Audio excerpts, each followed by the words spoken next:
In 1929, a man named Jerome Lederer opened a 6-seat hamburger stand in Shelbyville, Kentucky, and named it White Tavern Shop.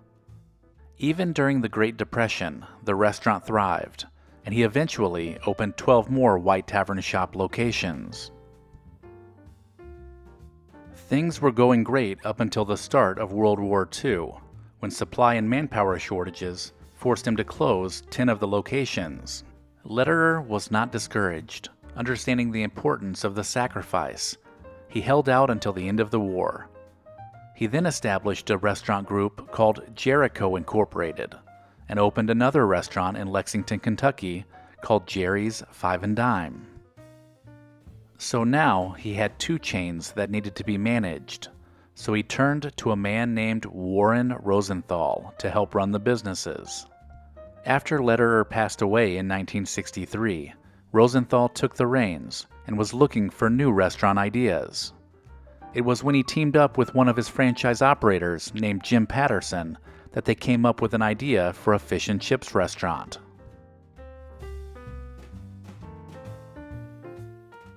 In 1969, the first Long John Silver's Fish and Chips opened in Lexington, Kentucky. Long John Silver's was named after the pirate villain in Robert Louis Stevenson's 1883 novel, Treasure Island.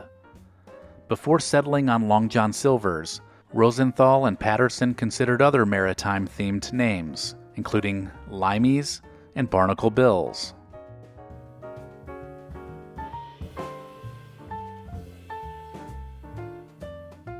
The first location played extensively on the nautical theme. The building was built to look like a Cape Cod-style shack, with seaside decorations throughout. It had a separate entrance and exit door, creating a corridor-like lobby, with a captain's bell that customers could ring on their way out. On the outside, it had a walkway that resembled a dock, lined with pilings and ropes.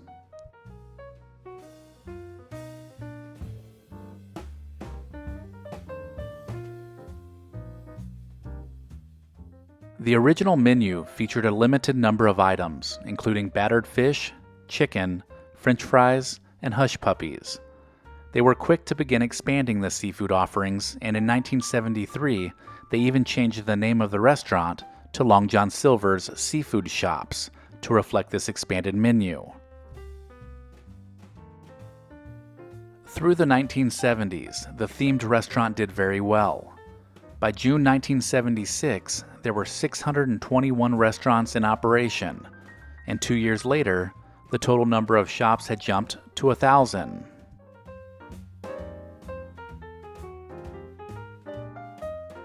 The 80s were also good to Long John Silver's. Reported sales reached $451 million in 1987, which was roughly 65% of the fast fish market. The chain was technically not even a national chain at this time, yet the company had already begun to invest in network television advertising. In 1989, the parent company of Long John Silver's, Jericho, sold for $621 million to a company called Pisces Incorporated, which was made up of some executives from Jericho. This transition of leadership led to a refocusing effort that continued throughout the 1990s. Long John Silver's also began to tailor their menu to have healthier options to choose from. When broiled and grilled items were introduced, they became their fastest growing product line. Even with menu adjustments and the introduction of a value menu, Long John Silver's continued to see declines in consumer traffic, mainly because the fast food market had grown and even burger places were now serving a seafood option. In August of 1994, Long John Silver's unveiled a new advertising campaign called America's Favorite Shrimp Game, and this was a promotion tied in with the premiere of the movie The Little Rascals. Research showed that movie promotions could bring more customers through the door, and this 2-month campaign exceeded their expectations. The commercial featured Alfalfa, telling Darla that he procured them a delicious shrimp and fish meal while on a romantic boat ride. The chain offered an instant win scratch card game, and the commercial did so well they partnered with another movie, Lost in Space, 4 years later. During the late 1980s and 1990s, Long John Silver's experienced a lot of financial problems. The price of fish was going up, and the chain had taken on more debt than it could handle. In 1998, Long John Silver's filed for Chapter 11 bankruptcy protection, and they were also sued for a breach of contract for failing to pay for $3 million worth of Lost in Space toys. In September 1999, a new era began for Long John Silver's when the chain was bought out of bankruptcy by the owner of A&W Restaurants in a $227 million deal. A new logo was designed for the chain, stores began to be remodeled, the quality of the food was improved, and new marketing strategies were launched.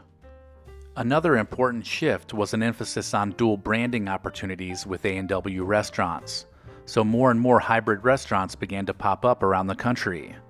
The success of these multi-branding efforts led to another change in ownership for Long John Silver's in 2002.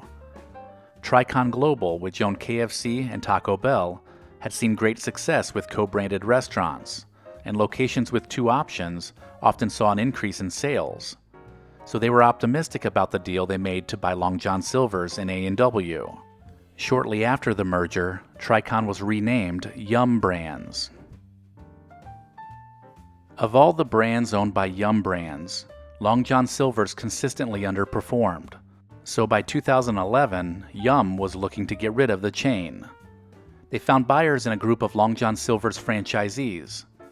After weathering bankruptcy in the late 1990s and a bad experience with Yum Brands, Long John Silver's had seen its fair share of stormy seas. The seafood restaurant, however, wasn't ready to give up hope, and they made every effort to rebrand itself yet again. The chain closed underperforming stores, the logo and uniforms were updated, and the menu was revamped with more grilled options. Only time will tell if these changes will be enough. As of today, there are still around 650 Long John Silver's restaurants nationwide, so there are still plenty of opportunities to stop in for a basket of fried fish batter, or to talk like a pirate for some free fish. But you better move fast if you want to ring the captain's bell.